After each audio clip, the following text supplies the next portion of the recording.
Boa tarde, turminha do terceiro ano. Hoje a gente vai trabalhar o livro de história. Lembra que a semana passada a gente teve a presença de duas professoras, certo? Que elas falaram sobre manifestações culturais. Vocês lembram disso? Que a gente teve aula pelo Meet com essas duas professoras. Pronto, então hoje a gente vai trabalhar a página 22, 23 e 24 do nosso livro de história. E ele tem como título, ó, Manifestações Culturais nas Comunidades. E aí ele começa a falar sobre literatura de cordel. Vocês já ouviram falar? Literatura de cordel, ou chamado cordel, é uma manifestação cultural de origem europeia e ela é trazida pelos colonizadores portugueses. Então, ele tornou-se popular em todo o Nordeste e se origina de relatos orais que depois são escritos e impressos em folhetos, certo? Esses folhetos, que é chamado de cordel, certo? Eles eram pendurados, eram não, aliás, eles são pendurados, porque eles existem, são bem legais, tá? Eles são pendurados em uma corda bem fina, onde esses folhetos eram pendurados para serem vendidos nas feiras. Então, as capas e as ilustrações dos cordéis são desenhos feitos em xilogravura. E aí vocês podem dizer, tia, eu nunca ouvi falar esse nome, xilogravura. Então, xilogravura é esses desenhos aqui, ó. Tá vendo esse desenho que tá aparecendo no livro de vocês, na página 22 do livro de história? Pronto, isso aqui, ó, é a capa de um cordel, que é um livrinho pequeno, composto, certo? E aí, ó, aqui a gente tem o desenho de uma xilogravura, desenho preto e branco, certo? Ele é desenhado... depois a gente vai fazer uma aula de arte com xilogravura. Eu vou ensinar vocês fazerem. É bem legal, certo?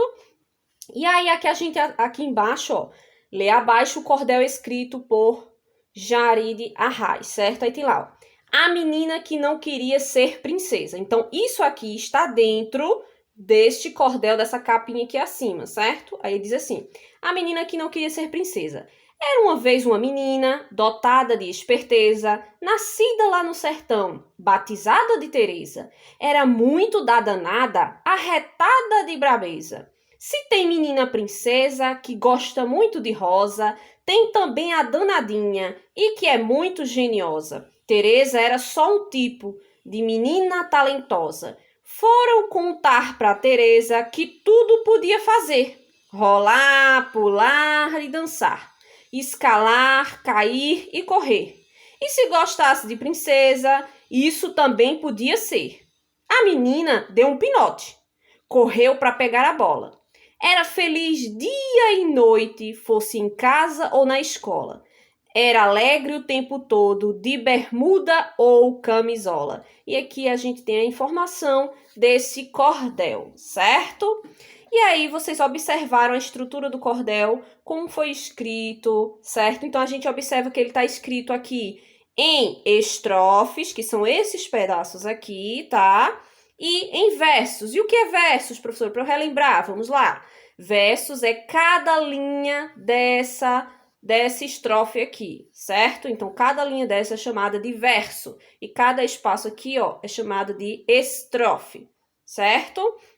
E aqui ele está pedindo, ó, na página 23. Então, a gente precisa ter lido, ter as informações do cordel, de qual é o título, ao todo, o que significa, do que trata este cordel, para poder responder a página 23, tá? Na página 23, a primeira pergunta, ele fala, segundo o texto, que no texto é esse aqui, ó, a menina não queria ser princesa, certo? Por que Teresa não queria ser princesa? De acordo com o cordel aqui que a gente acabou de ler, por que ela não queria ser princesa? E aí você vai aqui e escreve, tá? Segunda questão, converse com os colegas. Você é como Teresa ou é diferente dela? Como é que é Teresa aqui? Como é que está dizendo aqui no texto, certo? Aqui na parte do cordel. O que é que está dizendo aqui? O que é? Como é que era Teresa? Você é igual Teresa? Aqui ela fala que Teresa ela queria ser tudo, certo? Que ela não queria ser princesa, ela queria ser tudo que ela poderia ser. Queria rolar, pular, dançar, escalar, cair, correr, mas ela não gostava, ela não queria ser princesa, mas ela poderia também ser, mas era uma escolha dela, ela não queria ser, certo? Aí a segunda questão ela tá perguntando aqui, ela pede para conversar com os colegas. A gente pode conversar, certo, de uma forma através de áudios, perguntando no grupo aos colegas. Os colegas estão ali, vocês podem perguntar e interagir com eles, tá, gente? Então, vocês podem ir lá e escrever, ó. Você é como Teresa? Você queria ser uma princesa ou um príncipe? Ou você é diferente? Você quer ser qualquer outra coisa menos isso? Então, é isso que você vai colocar aqui, é uma resposta pessoal. Vai depender de vocês, do que vocês observaram aqui, combinado? Então, agora, certo? Aqui ele tá pedindo o quê? Agora é sua vez. Com um grupo de colegas, escreva uma história em forma de livrinho de cordel. Depois entregue a história ao professor, certo?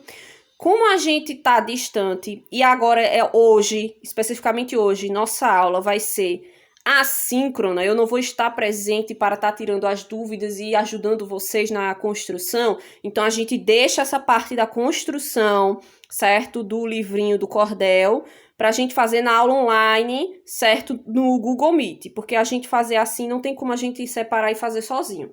Mas a gente vai para a página, certo? A página 24, que também vai falar sobre manifestações culturais, e termina na página 25, certo? A página 24 está falando que o Brasil é comum que as pessoas elas se agrupem, elas formem grupos, elas façam amizades para desenvolver diferentes atividades. Pode ser um time de futebol, uma escola de samba, mesmo existem outros grupos com gostos diferentes, certo? Tem gente que gosta de futebol, tem gente que gosta de vôlei, tem gente que gosta de brincar de boneca, tem gente que gosta de brincar de carrinho e por aí vai, certo? Então, aqui ele começa a falar sobre manifestações culturais. Então, ó, em Paratins, no estado de Amazonas, acontece todo ano, no mês de junho, o Festival Folclórico da cidade. O grupo Boi Garantido, cor vermelha, e o grupo Boi Caprichoso, cor azul, fazem suas apresentações e ganha quem teve a apresentação e a música mais bonita. Então, a gente observa que foram dois grupos diferentes, cores diferentes, com músicas diferentes. Então, a festa acontece desde 1965, que as pessoas usam roupas com as cores do boi para o qual torcem. Então, no festival acontecem representações das lendas locais e diversas outras manifestações artísticas dos povos e grupos sociais do lugar, como indígenas e ribeirinhos.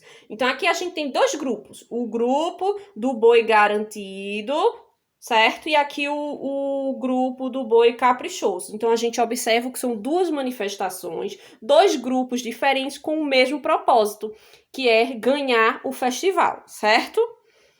E aqui a gente está observando aqui, ó.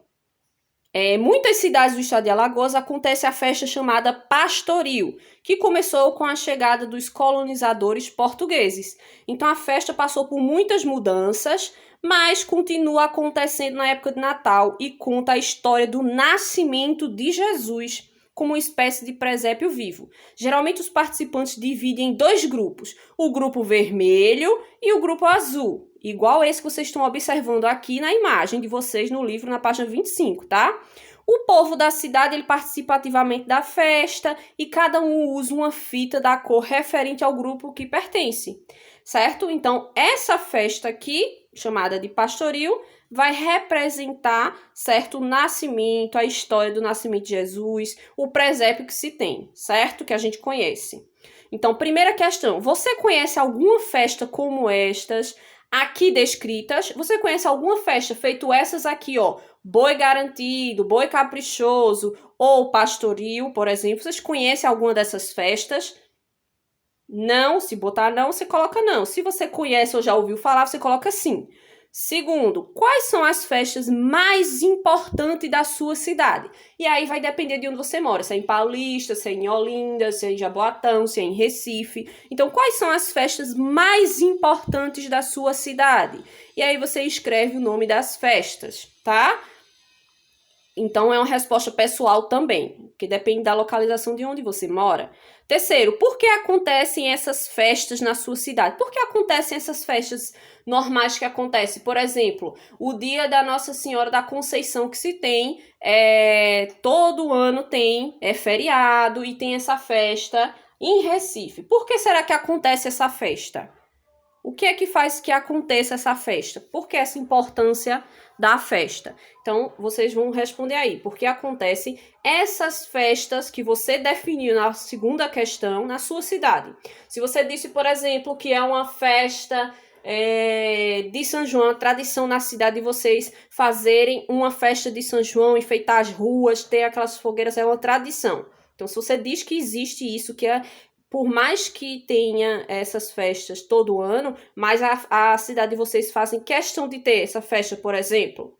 E aí você vai dizer, por que acontecem essas festas na sua cidade? Certo? Então, você vai colocar aqui. Então, também é uma resposta pessoal, tá? Então, a atividade tá fácil, tá falando e tratando sobre manifestações culturais. Que tudo isso aqui, todos esses tipos de festas, todos esses tipos aqui que foram ditos, é uma forma de fazer com que a nossa cultura, a cultura que a gente conhece, certo? Que está presente na nossa história, ela não morra. Por isso que existem essas festas, essas manifestações culturais, para que essa cultura ela sempre prevaleça, vá passando de geração para geração, certo, gente? Então, qualquer dúvida que vocês tiverem, tentem fazer com calma, olhar o vídeo, a explicação, tenta ler os textozinhos com a ajuda do papai, da mamãe ou de alguém responsável. Tentem responder, manda as fotos pro grupo, mas amanhã é que eu faço as correções, já que hoje os professores do terceiro ano estão em formação, ok? Um cheiro e bom estudo!